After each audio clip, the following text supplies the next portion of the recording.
Gian-Carlo Carra. We are talking today about a collaboration between two incredible Ward 9 based organizations. The first one is the Greater 55 Seniors Club, which is located right on the boundary between Southview and Dover. And the other one is more of a citywide organization called Youth en Route, which are dedicated to getting kids safely on their bikes to school. More kids cycling to school safely. This is Laura Shudiak, the amazing, dynamic executive director at Youth en Route. I gave a little bit of an intro about what Youth en Route's all about. Why don't you tell us in your own words so we're a little bit clearer about the incredible work you're doing in community? Well, so we really break down the barriers that youth face when they want to potentially choose active modes to get around. And so that barrier might be they don't know how to ride a bike, or they don't have a safe place at school to store it. Or it might be they don't have a bike. And we work with our partners like Two Wheel View to get kids bikes that don't have them. We're more about the skills and the safe routes and the infrastructure and advocating for those improvements that allow kids to be able to make this choice. This is about access. It's about equity. It's about giving people the ability to get around their city without having to buy a bus pass. I mean, people don't realize if you have 3 kids and you want to send them to school on the bus, it costs you $80 a month for each kid.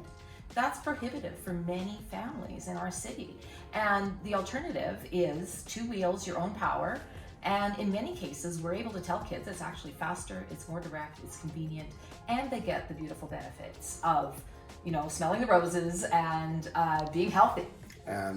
And the agency of deciding where you want to go when you want to go there. Absolutely, it's independence, and really we like to use that word a lot, independence. So you have been great in terms of advocating to council for the need for safe routes to school and that 5A network. But you're also working, we've got these bikes. Tell us, where are we at right now? And so we've again, and it wasn't it's something that came from our data and from our schools. Principals said our kids do not know how to ride bikes, so can we get bikes so that we can teach them? And phys ed class is a perfect safe location to be able to get kids to learn how to ride a bike.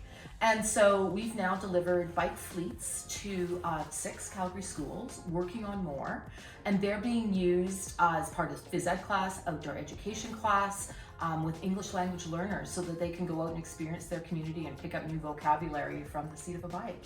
It's amazing.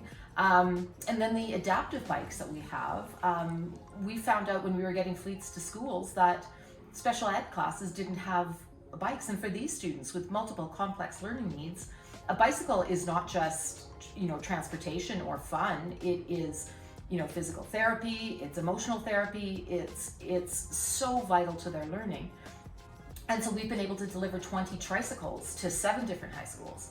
And again, that is just so much part of what we're trying to do, is show kids that this is a mode of transportation. It is for everyone and everyone can do it.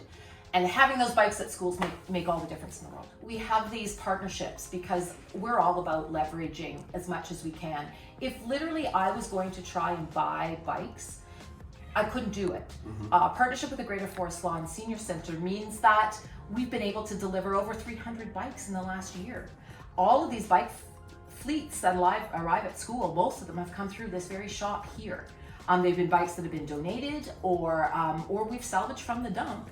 And these seniors spend their Tuesdays fixing them up for us or assembling bikes, because the tricycles are hard to buy or hard to find.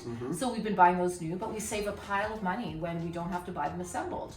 We've got a bike shop where they can get them fixed up, and then they're adding things like rear brakes and handles that these teachers and aides need when working with kids that have disabilities. Awesome.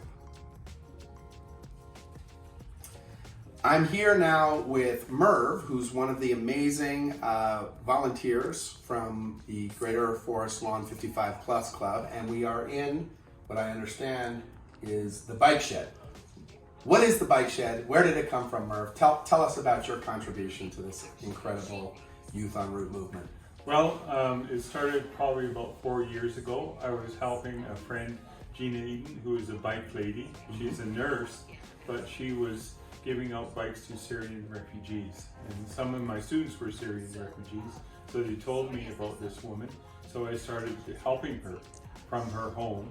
And then we were at Confederation Park, and we set up the bike shed with the men's shed help, and a few people came over. Then when that closed down, I looked around and I found the men's shed here. So what is the men's shed? This is The exciting. men's shed is an organization out of Australia. It's old guys that have nothing to do, and they work side by side to do community-based projects. Usually rolling up your sleeves and building stuff. Building Yeah. things, but they helped us build all these bike racks. And Tell me about these bike racks, because this is an invention from right here in the bike shed. Well, actually, my son, who that double one, he Yeah. had that in a garage, and we built it in my garage so that he could keep his mountain bike safe. Okay. Brought it here, and then one of the men's sheds says we can do that, and he designed this and smoothed it off and made it really practical and really functional. So we've done about 200 of these. And you've deployed them in schools and Yep. stuff like that, and so the kids have a safe 40 locked-up per place. school. That's And we amazing. supplied 40 bikes and 40 bike racks. They can support themselves, and the kids know how to put the bikes there and take them out, and they can just ride them. And tell me about the actual bikes. So how many bikes are you working on and getting out into the community through the bike shed here and through Youth en Route? Well, I mean, it's a continuous process. People have seen us on global news, they've seen us on CTV news, they've seen us on CBC news, and so they want to donate bikes. Well, thanks for the work you do, Merv, in community through the men's shed, the bike shed here, and with Youth en Route. And so I've got to thank a bunch of guys because Okay. they're here on a regular basis. Glenn and Ben and Steve and Lester, and then also the men's shed guys, Rod and Bill and Clarence and Charles. Everybody just pitches in. Thank you to you. Thank you to Youth en Route. This is Counselor Gian-Carlo Carra signing off from the bike shed at the Greater Forest Lawn Seniors Club.